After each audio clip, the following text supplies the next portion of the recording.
All right, so much for hurrying up. Okay, I'm going to jump right in. I have a lot of slides, and so I suggest we start diving. So what are we going to do today? Yesterday at the speaking dinner, I talked to a developer who, for example, said that they developed a game for the US market. It turned out to be totally unsuccessful in the US market, but luckily it got really successful in China and different markets. So this is a positive outcome, but what usually happens, or what can happen a lot, is that you develop a game for a certain market and then it just doesn't, it just gets rejected, and you don't know that it could be fit for a good market. So you definitely want to have the right fit for your game. You want to have the right market, and the problem you're tackling here is that you have a total lack of transparency. You don't know which kind of games get successful in which market.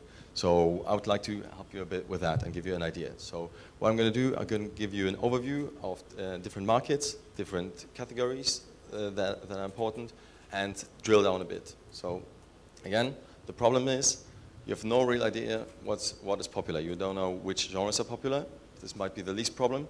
You have no real idea which markets are interesting and how people react in different markets. This is very hard. And you have no idea, no way to drill down in a certain market once you know located your market. So what we're going to do first, I'm going to show you some boring stats.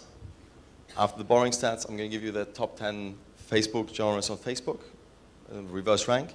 And right after that, we're going to go user preference around the world. I'm going to take you around most favorite games across different countries. And after that, we take Eastern Europe and focus and drill down a bit on the demographics. So let's get started with the boring stats. This you all know. Top games by monthly active user. You see Farmville, you see Texas Hold'em, all very Zynga dominated. Everybody knows this by Mao. Same thing by DAO. You can see Zynga domination. You can see then the next ones right after that. If you look at the developers by Mao.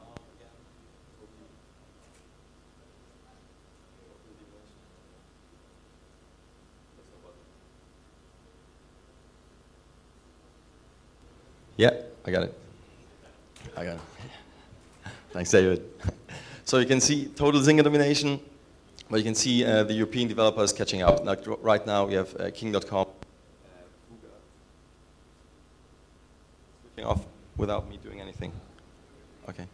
Yeah. So same situation by DAO, right? Europeans catching up, but also Fun Plus game, Asian developer. I'm just going to switch to this one.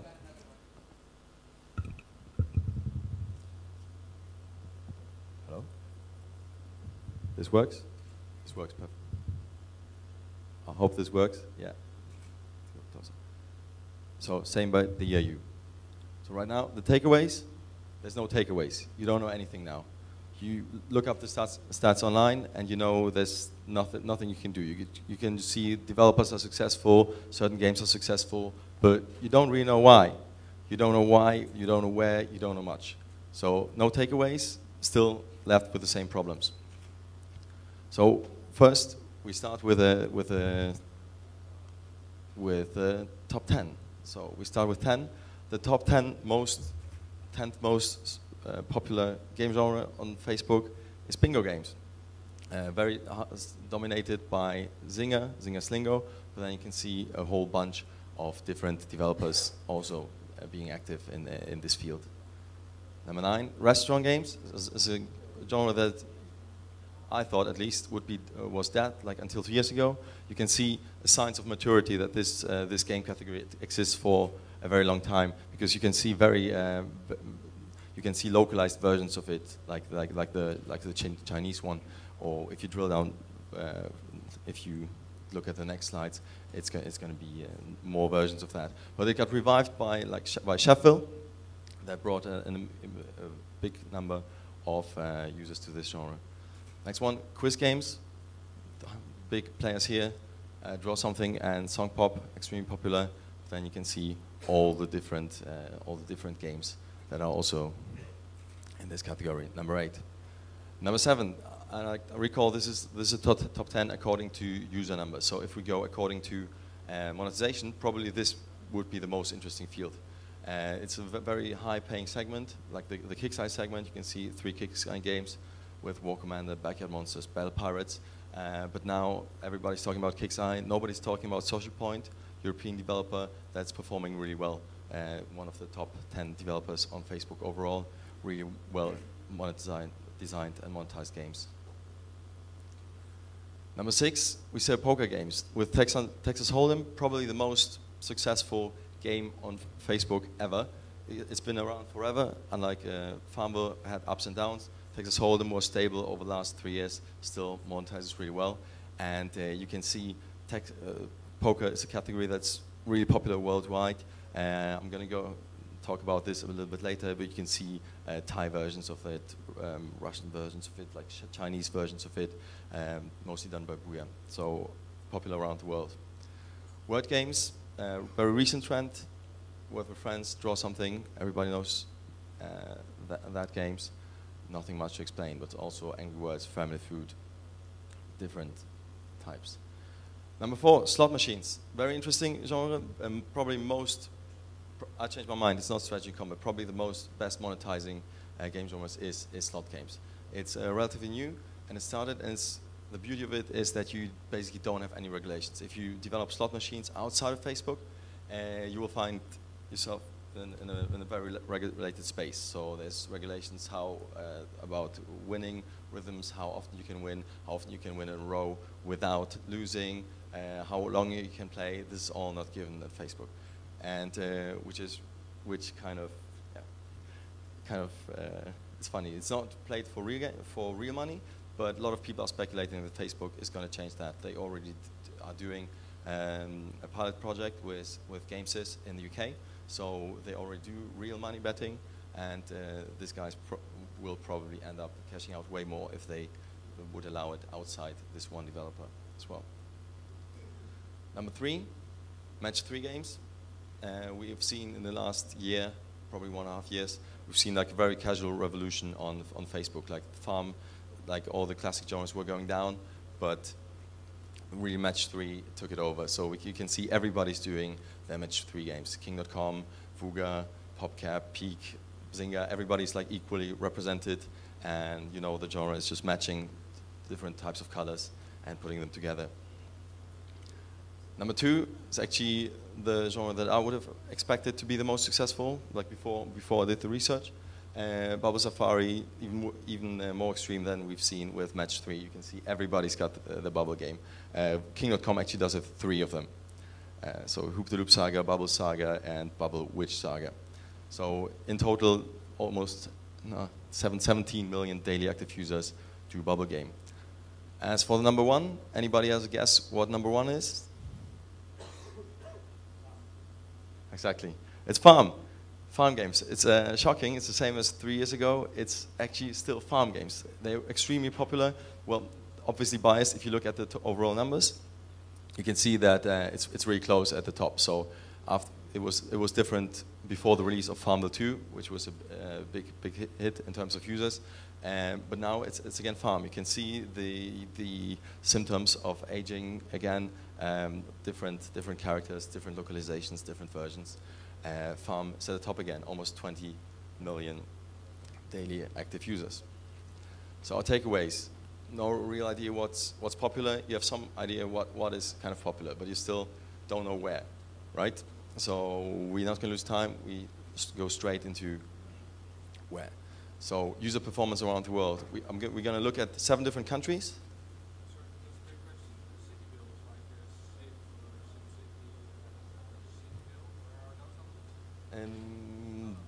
The question is where like Cityville kind of games are.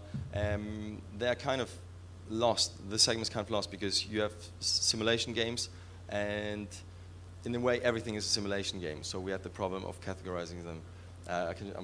If you come off the stage, I can show you. So the pure simulation is it would be about number 12, but depending on how you count it, you can count the city builders in, but then it's parts of games that have city building elements, that have farming elements. So we took this one out. So we're going to go around the world and check out two things. We're going to go according to monthly active users because it's more representative, and we're going to show two different things. On the one hand side, I'm going to show you the 10 most popular apps according to downloads and the most popular games. From both, we can draw a conclusion about how the market rolls. So first, the USA, for a particular reason. You can see that the USA is really dominated by Zynga games. It's every single game on this in the top 10 is a Zynga game. So Zynga is really hand on the US market. What's also interesting, you can see the Facebook and iPhone download numbers, which gives you some idea about which platforms are used and most popular. So you can see again, Farmville, no big surprises. Basically the Zynga portfolio according to popularity, overall popularity, and also according to like new releases. Next one, it's a very different market in Indonesia though. In Indonesia you can see also very interesting, the top application is BlackBerry, so it's a lot of BlackBerry smartphones that are used in Indonesia. And you can see that Indonesia is a country with a lot of gambling, but like rather soft gambling, not slot machine. Those are not that popular. But you can see Texas Hold'em is by far the number one. Also Booyah Texas Hold'em is also popular for a specific reason in Indonesia. It's because it's fairly localized. It's well localized. You can also see so pool and 8-ball, again a pool game, and then some portfolios. So you can see a certain preference in Indonesia. In Germany, very interesting, but on the other side, not that interesting market because it's very mixed. You don't see any clear preference. You don't know why. You have the new releases which are really popular. Germans have like a kind of preference for simulation, for those kind of games, but you don't see them in the top 10. So it's like halfway Zynga and halfway all the other popular games. Interesting here, you can see Android numbers outnumber iPhone numbers by a lot. Also other things. Argentina, similar case. You can see pool games being popular. You can see bubble games being somewhat popular. But then again, you can see the usual suspects. So it's not a clear preference in that market. In Egypt is really interesting because it's like basically the only really well localized Arabic game. Is like by far the best. This is you can see this doesn't have a laser pointer. The top game, it's I can't pronounce it, but it's a farm game. It's a farm game produced by SNS Plus, a Chinese developer, and it's by four times bigger than the biggest Zynga game, or even more. So you can see again like a certain affinity towards soft gambling with ball pool, Texas Hold'em, and with a mix of farming. Also interesting in Argentina, iPhone is not a topic at all. It's not even in the top 10. In Egypt, it's number one. To be fair, Egyptian users probably don't monetize that well, so it might be not a market that's really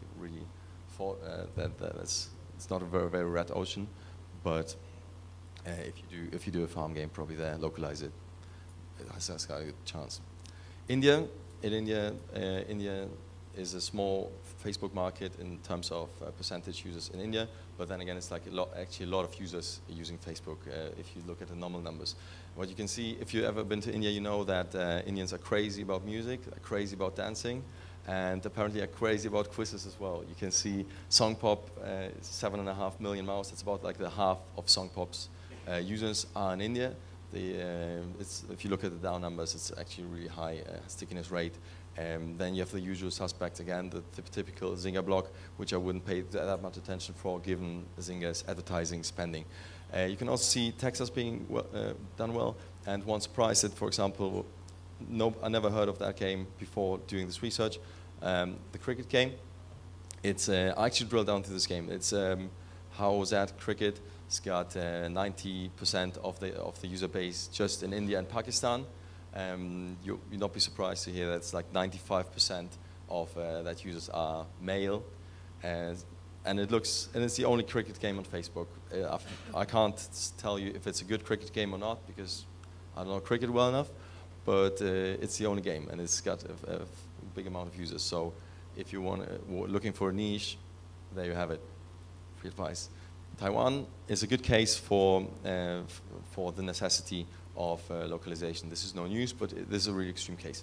You can see that 5 out of the 10 top games are localized versions of just popular games. The first one is a fish game, but it's no clear preference. It's basically, if it's localized well and it's a good game, it's gonna run in Taiwan. So it's like the first one is a fishing game.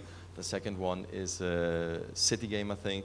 So it's a fish city simulation fantasy, and I think it's just like a strategy role-play game as well.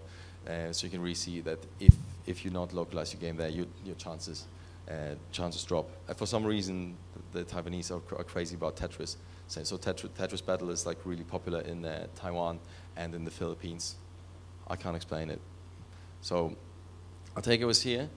You have some idea of the different markets, so you know that markets are different. You knew that before, but now you have like some idea how they're different. But what we've seen that you actually don't know anything about a particular market, because I've shown examples where it really makes sense, where it confirms what you would have expected, like cricket on one side is surprising because I didn't have cricket on the radar. On the other side, like it makes total sense. Or sometimes you can see, okay, it makes sense that this genre is popular in a particular country, but then again, sometimes it's not. And the reason why you sometimes don't see it, I'm going to speed up because I'm running out of time, is that you can't drill down. Like you can't see exactly what is behind this top list. So I'd like to do that quickly and focus on Eastern Europe. So I wanted to do Ukraine first, but the data sample was too small, so it was a bit skewed, and I would have to explain too much. So we pooled a couple of countries. So we pooled Ukraine, Belarus, Bulgaria, Czech Republic, and a lot of other countries into a data set. And what we did is we took the region, as defined before on the slide. We took the dimension daily active users, so users that engage with the game every day. And then we play around with gender and age. So the first slide that I'm showing you is basically all genders, all ages. You can see that in the Eastern European market, as defined, Farmville is leading just before Bubble Witch Saga, Texas Hold'em, Candy Crush, and those games. And you can see, as in the examples that I mentioned before, you can see it's not really consistent. You can't say Ukrainians or Eastern Europeans really like farming, or really like gambling, or really like football managers. It's just too far apart to say anything. But what we can do, though, like the picture gets clearer, if you, for example, just look at the female users. If you look at the female users, the picture makes sense. You can see that it's like really strong preference towards casual games. You can see Bubble Witch, you can see Candy Crush. Those are the top games. Again, Farmville 2 always needs to be adjusted for advertising efforts from Zynga's side. Diamond Dash, so this is the number of female users in those in these regions. You can see a clear picture. Also, you can see a clear picture if you look at the male audiences. If you look at only male users in those markets, the picture gets clear. Texas Hold'em, by far the first, top 11. This all starts making sense. You can clearly say the male segment like this, the female segment like this, in this particular market. Yeah. So, what we can also do, like now if you get out male, female, we can also split it into age groups. So you can see that if you take, again, all gender, if you take the age group from 13 to 18, you can see that Texas is particularly popular with young audiences, same as the football managers. The Zynga games are far behind, and I'm going to switch around a bit, so you can see this is somewhat older audience. So you can see most of the top 11, for example, is like young audience between, well, 12/0 and 25. You can see if I go with age, it moves down and disappears. 26 to 35 years, nobody plays that game. Texas Hold'em is also like favored by a young audience, and keeps at the top, and then starts disappearing. Whereas if we keep going from this, like 25 onwards, you can see slot games showing up. So you can see really clearly where those users come from. And if we go older, we have 2 more age groups to go, you can see that the landscape's getting increasingly casual. You can see, like now, if you look 36 to 45, you can see Bubble Witch, Candy Crush, Bubble Safari, it all makes sense. this is what is targeted. So you can see some like a strong preference in the older age groups for casual games, but also for some kind of role-playing, storytelling elements, like you can see in the Ville and Chefville. And if you move on, you can see Castleville, those games at the very front. So it's very, very different. Like if you just look at the top 10 of overall games, you can't see anything. If you look at the top 10 in a particular market, you have some idea, but you really need to drill down to actually know what is your target market and what's the fit for your game and why it's the fit for your game. So the takeaways: we have an overview what's popular, we have an overview about different markets, and we have an overview about one particular market, about Eastern Europe. So the point is that like you definitely want to know, it makes sense to know what your market is, where you're operating. What was also interesting that this has been all Facebook numbers, but Facebook numbers, even if you do mobile, can be extremely useful because many of those games are basically mobile games connected via Facebook Connect. So we can pull the stats. So on mobile, you're not able to see your audience. But you can slice it down on Facebook because Facebook allows for it. And as you have seen, like with cricket or other examples, localization, there's lots of opportunities that are hidden and not obvious unless you really drill down. So that's it from my part. Thanks very much. First.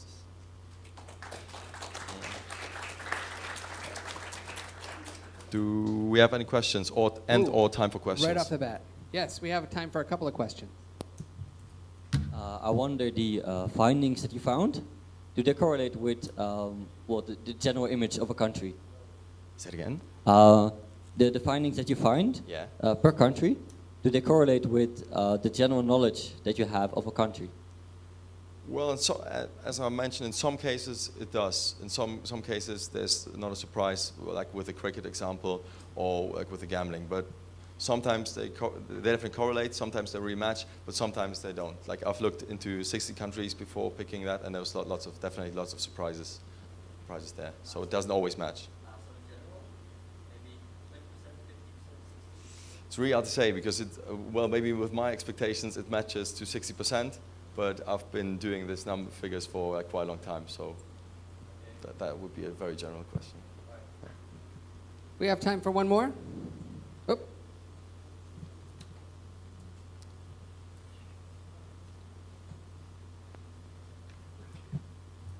Hi, wanted to ask you regarding the revenues generated from these games. You spoke a lot about the amount of users. What about revenues? Are these numbers correlated, or will you see different things over there if you know? Well, numbers are definitely kind of correlated, but there's lots of things that you can say. For example, as I mentioned, the Egyptian markets, for example, like user growth is probably not that much correlated with revenue. Sorry? In Indonesia as well, but sometimes it is. But I mean, this goes with common knowledge, right? You know that if it's like a very high number in the German market and French market, it's probably going to monetize better than if it's something in Indonesia or India. Same as you know that if you have slot games or really hardcore mid-core games, they're going to monetize well. And if you know that you have a mid-core game with a lot of users in Germany, it's going to monetize way better than a mid-core game with a lot of users in the Philippines. So, yeah. Did you asking me if users monetize at all?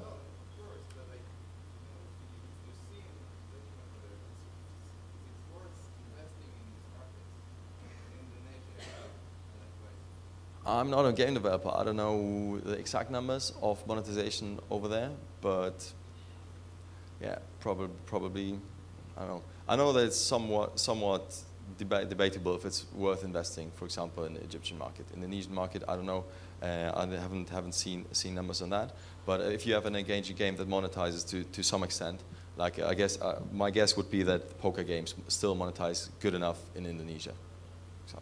I think that we've seen a pattern of market development on Facebook in particular, in which countries that show really high growth rates for games, somebody figures out how to monetize them, right? I mean, it was common knowledge 2 years ago that you couldn't make money on Facebook games in Turkey. I think Peak Games might have something to say about that today. So ultimately, I think it comes down to You know, once you've identified that there's 10 or 12 million people, then it's up to you to figure out how to monetize them. That's what a game developer does. All right, thank you very much, Sebastian.